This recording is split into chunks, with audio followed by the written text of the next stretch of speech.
कि छत्तीसगढ़ कांग्रेस ने दूसरी लिस्ट जारी कर दी है जिसमें 53 नामों पर मुहर लगी है। हालांकि देखिए 10 से ज्यादा विधायक बताया जा रहा है जिनकी टिकट कटी है और प्रतिक्रियाएं भी हमने सुनी पार्टी की तरफ से, जिनका ये कहना था कि टिकट किसी की नहीं काटी गई है बल्कि पार्टी में उन सभी को अलग अलग जिम्मेदारियां सौंपी जाएंगी। साथ ही साथ इस दूसरी लिस्ट की बात की जाए जिसमें नए चेहरों को भी यहां पर मौका दिया गया है तो एक सीट जो रही जिसको बदला भी गया है। जी हाँ, और रायपुर में खासतौर पर देखा जाए तो रायपुर दक्षिण बृजमोहन अग्रवाल जिनके सामने महंत जी को उतारा गया है, उसके अलावा रायपुर पश्चिम विकास उपाध्याय और को उतारा गया है जो कि इसके पहले भी उसी सीट से जीत भी चुके हैं। तो काफी दिलचस्प मुकाबला रायपुर पश्चिम पर भी देखने को मिलेगा। हमारे सहयोगी लगातार हमारे साथ बने हुए नीलेश, देखिए इस वक्त आपके साथ कांग्रेस संचार विभाग प्रमुख सुशांत शुक्ला जी है। जरा उनसे पूछिए कि जिस तरीके से कांग्रेस पार्टी लगातार ये दावा कर रही है 75 पार, तो क्या वाकई में ये जो लिस्ट आ चुकी है दो जिन नामों पर मुहर लगी है, तो वाकई में क्या वो सरकार बनाने जा रहे हैं?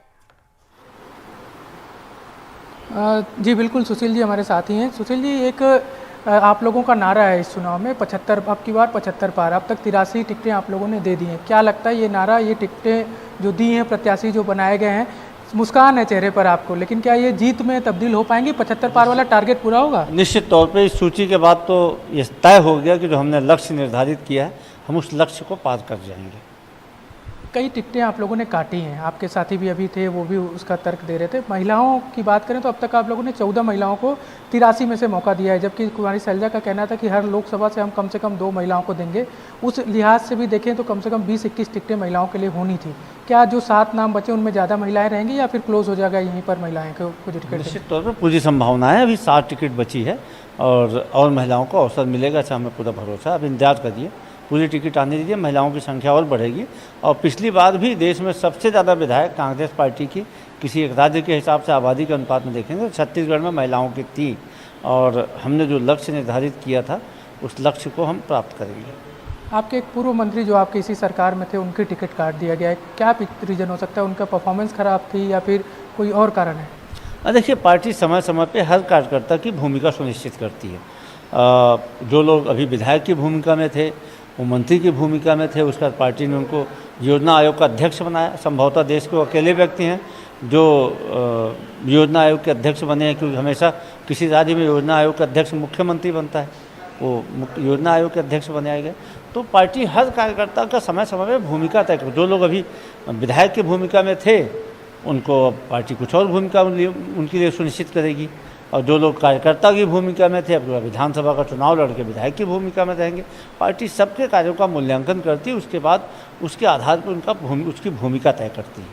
चलिए, पिछले साल 2018 में जिस भूमिका पे अभी आप हैं उस भूमिका पे शैलेश नितिन त्रिवेदी थे, इस बार उनको टिकट दिया गया है। क्या लग रहा है कि उनकी क्या भूमिका होगी और आपके लिए क्या चांस है आगे, क्या आप भी मैदान में उतरने वाले हैं? निश्चित तौर पर शैलेश जी की पहले मीडिया विभाग के अध्यक्ष थे और आज वो विधानसभा की टिकट पाए हैं। हम सब के लिए, हमारे विभाग के लिए और विशेष तौर पर मीडिया जगत के लिए, आप सबसे बड़े लंबे समय से जुड़े हैं, सबके लिए हर्ष का विषय है। और जिस प्रकार से वो मेहनत कर रहे थे, आप देखिएगा बलौदा बाजार में जीत के एक नया रिकॉर्ड तय होगा।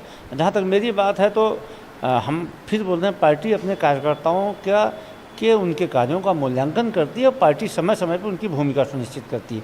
मेरी भूमिका भी समय आगे समय क्या होगा, अभी वर्तमान में तो पार्टी ने संचार विभाग के अध्यक्ष की भूमिका दी है, आगे क्या भूमिका होगी ये पार्टी तय करेगी। एक मुद्दा क्या है, अब किस एजेंडे पे आप लोग जाने वाले हैं? टिकट का एक लंबा इंतजार हो रहा था कि टिकट कब आएगी। एक तरह से साथ छोड़ दे तो लगभग सारी टिकटें आ चुकी हैं।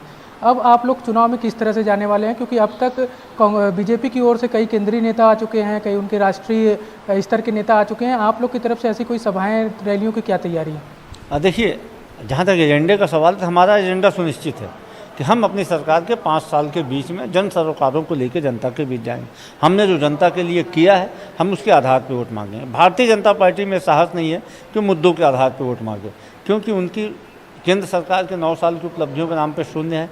छत्तीसगढ़ में हमारी सरकार ने उनको स्पेस नहीं दिया है कि हमारे बारे में कुछ बोल सके, उपलब्धियों के बारे में।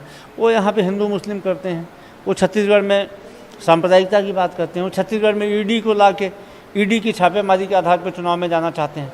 लेकिन हमारा एजेंडा तय है कि हम अपने विकास कार्यों पर लेके जाएंगे।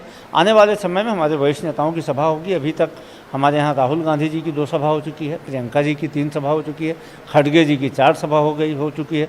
हमारे मुख्यमंत्री श्री भूपेश बघेल का तो खुद का कद इतना बड़ा है राष्ट्रीय नेतृत्व के हिसाब से तो उनकी सभाएं तो लगातार रोज हो रही हैं। सुशील जी, एक नाम जो टिकट का कटा है बृहस्पति सिंह का, हालांकि मैंने अजय जी से भी कुछ देर पहले बात की, वो एक तरह से उस पर स्पष्टता नहीं बरते। उनकी टिकट क्यों काटी गई? क्या टीएस सिंहदेव के साथ जो टसन चल रहा था पिछले 2 सालों में जो देखने को मिली, और टीएस सिंहदेव को लेकर जो चर्चा हो रही थी कि कांग्रेस में लगातार उनको एक महत्व नहीं दिया जा रहा था, उनकी टिकट काटकर क्या वो एक मैसेज देने की कोशिश की गई है कि वो जो टसन था उस पर टीएस सिंहदेव भारी पड़ रहे हैं और टीएस सिंहदेव को काफ़ी महत्व दिया जा रहा है? देखिए, इस सूची को देखने के बाद मैं नहीं समझता हूँ कि इस प्रकार की टिप्पणी उचित होगी।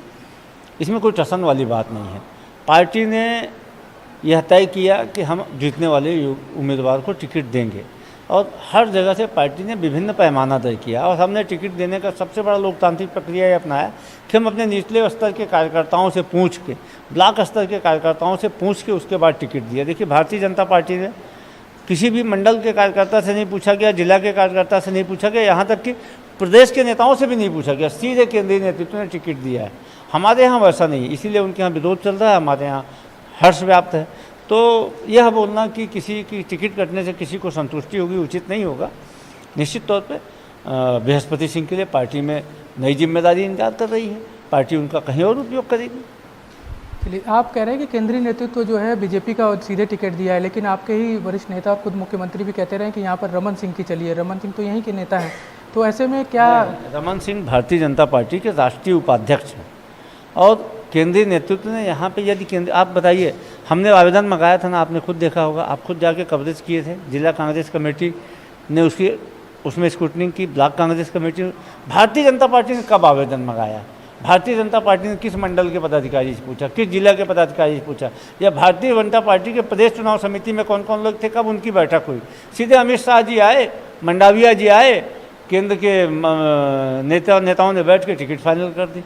चलिए, तो ये सुशील जी थे, सुशील आनंद शुक्ला जी, जो बता रहे थे कि टिकट का क्या महत्व होने वाला है, इनका क्या स्थिति है, किस तरह से चुनाव में ये जाने वाले हैं। जी ऋतु। देखिए, नीलेश हमारे साथ लगातार बने हुए हैं और कांग्रेस संचार विभाग प्रमुख से उनकी बातचीत भी चल रही थी। टिकट को लेकर उन्होंने साफ कहा कि भाई पहले आवेदन मंगाए गए थे, स्क्रूटनी उसकी की गई और उसके बाद हाईकमान ने यहाँ पर फैसला लिया है, और आज बैठक हुई थी जिसके बाद 53 उम्मीदवारों की लिस्ट भी आज जारी कर दी गई है।